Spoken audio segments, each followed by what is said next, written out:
Olá pessoal, sejam muito bem-vindos a mais um vídeo aqui no canal. Eu sou a Ceissa Silva e trago conteúdos cristãos aqui para o YouTube. E lembre-se de deixar um comentário contribuindo com o conhecimento desse vídeo, que você entendeu, que você quer contribuir de conhecimento. Eu me retive bastante, de fazer esse vídeo. Quem me acompanha aqui já sabe, talvez você tenha conhecido esse vídeo agora pelo outro vídeo sobre a profecia, a revelação que eu tive com o presidente Bolsonaro, e Deus me revelou que aconteceria uma guerra, E estava tudo aparentemente bem, momento pós-pandemia. Eu quero deixar uma meditação breve para vocês que se encontra lá em Esther 4. O versículo 16 diz assim, vai, reúne todos os judeus que estão presentes em Suzã e jejuai por mim, e não comais e nem bebais por 3 dias, noite e dia. Da mesma maneira também eu e as minhas criadas jejuaremos, e assim adentrarei a presença do rei, o que está em desacordo com a lei. E se eu perecer, pereço eu. E Esther foi levada a um compromisso, uma resumida aqui para você, ela foi levada a um compromisso que era de ser uma das meninas que o rei escolheria para ser a sua rainha, no lugar de Vasti. E Esther, ela havia sido escolhida pelo rei. O rei achou graça aos olhos de Esther e escolheu para ser a sua rainha. Só que a Esther, mesmo sendo rainha, ela não poderia descumprir a lei. O que era o descumprimento da lei? Esther aparecer diante do rei sem antes marcar, sem antes agendar, sem antes combinar, sem antes pedir a sua autorização.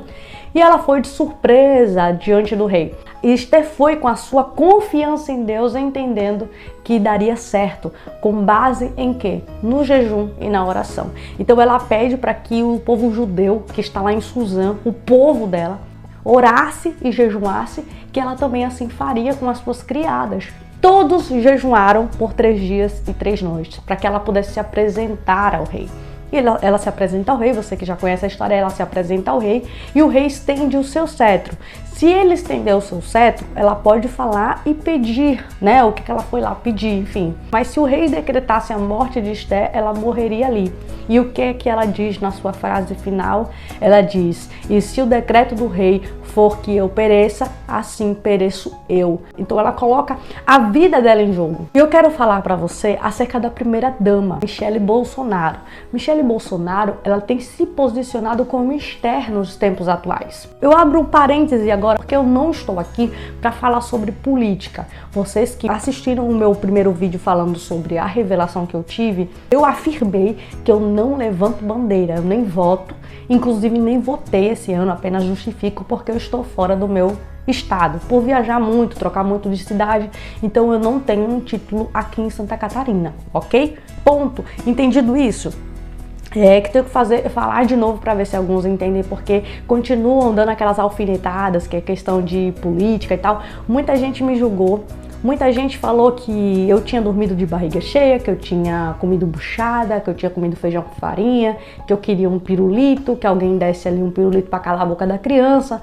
Só que essa criança aqui foi chamada como Jeremias, para falar profecias e para trazer revelação ao povo que o povo não gosta de ouvir. Porque eu não vim aqui para dizer que sua vida vai ser próspera, que você vai ter carro, casa. Eu vim aqui para dizer que o povo está perecendo, que estamos diante de uma guerra. São várias guerras espirituais que nós enfrentamos, só que agora nós estamos enfrentando uma guerra que é a nível nacional. O Brasil está em guerra, o Brasil não está distinto dos outros países também, isso é uma guerra mundial, certo? Então, como é uma guerra a nível nacional e mundial, eu quero que você grave isso que eu vou falar. É responsabilidade da igreja também falar sobre isso, só que não só trazendo a nossa consciência a questão política, mas entendendo que o papel da igreja é fazer assim como o Esther, se colocar na posição orar e jejuar. Esther pediu muito? É pedir muito para um crente jejuar e orar? É pedir muito para você, cristão, orar e jejuar pela sua nação, independente de qual partido você queira voltar? Qual partido você ergue a bandeira? Eu não estou aqui para falar do Bolsonaro e nem tampouco do Lula. Estou aqui para falar que o seu papel como cristão é se posicionar. Você tem se posicionado? Aí eu fecho esse parênteses e abro um outro parênteses para falar que tem muito cristão, até pastores, que dizem assim, vocês não têm que falar sobre política porque estão querendo estabelecer um reino na terra. Vocês têm que lembrar que o nosso reino é no céu. Só que enquanto você estiver na terra, você tem que viver aqui debaixo de decretos, debaixo de direitos e deveres que você tem que exercer como cidadão. Quando você for para dentro de uma igreja, é porque foi estabelecido que você poderia ter a sua liberdade de expressão dentro da sua religião. A igreja está aberta. Mas se o governo disser fecha, fecha e acabou, como na pandemia, teve muitas igrejas que foram trancadas, os barzinhos continuaram abertos. Os bailão da favela continuou aberto, mas a igreja foi obrigada a fechar e teve pastores que foram até presos, ou vocês esqueceram? Teve muita gente que não está acreditando ainda que isso aqui é uma guerra. Tem gente que fala assim, vocês não percebem que tem guerra há muito, que já começou... Sim, a história se repete. Ou vocês não lembram dos Gideões? Gideões e os 300? Não lembra também da guerra de Josafá, que ele precisou pregar um jejum ao povo? Ou você não lembra também da história de Esté que foi falado agora? E tem outras, entre outras. Teve guerras também que não foi a nível de grupos grandes, mas guerras como, por exemplo, Daniel, que foi jogado na cova dos leões por exercer sua fé. Perseguição. Assim como também teve os 3 jovens que foram jogados na fornalha de fogo ardente por não se dobrarem a um rei, ao rei Nabucodonosor. Ou você não lembra? Então, guerras espirituais contra o povo de Deus sempre teve e sempre terá, até que Jesus venha e arrebate sua igreja. Mas enquanto você é cidadão e que pode exercer o seu direito, e não somente o seu direito e o seu dever, você também tem que entender qual é o seu papel de cristão na terra. Hoje, nitidamente, aqui no Brasil, porque em outros lugares já sim, e você sabe, é só pesquisar, pessoas sendo jogadas em covas de leões, pessoas que sendo jogados no mar para morrer, gente que sendo decapitados, pessoas que são jogadas para ser queimados vivos em caldeirões. Só que aqui no Brasil não tem isso. Mas se acontecer, será que você negaria o nome do Senhor Jesus? Será que você não negaria Jesus? Então para pensar um pouquinho. Enquanto nós temos o direito hoje de colocar no poder alguém que possa ser pelo menos a favor ao povo, eu não quero fazer com que as pessoas que já têm o seu candidato mudem de ideia. Não. Estou falando a nível espiritual. Quem quer que seja que ganhe, orem. Quem estiver no poder, orem. Quem estiver à frente, orem. Lá em Romanos vai dizer que estejais submissos, sujeitos às autoridades. Quem você quer estar sujeito? Está sujeitos a essa autoridade que manda matar bebês no ventre, que dizem pro teu filho que ele pode escolher se ele quer ser menino ou menina com apenas 7 anos de idade.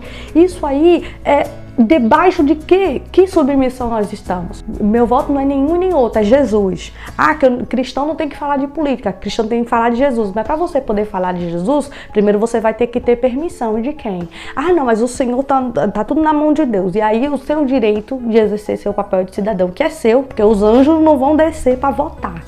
Quem vai votar é eu e você que somos terrenos. Porque na hora de comer você é ser humano. Na hora de você pegar um carro para dirigir, você é um ser humano. Na hora de você precisar de um banheiro para você tomar um banho, você é ser humano. Na hora de beber uma água, você é ser humano. Na hora de você criar um filho e botar dentro de uma escola, você é ser humano. Ou você vai dizer assim, não, ele é um anjo, não precisa estudar não, fica dentro de casa. Então assim, eu quero trazer para você uma leve reflexão. Só que o mais importante que eu tenho para dizer hoje é: orem.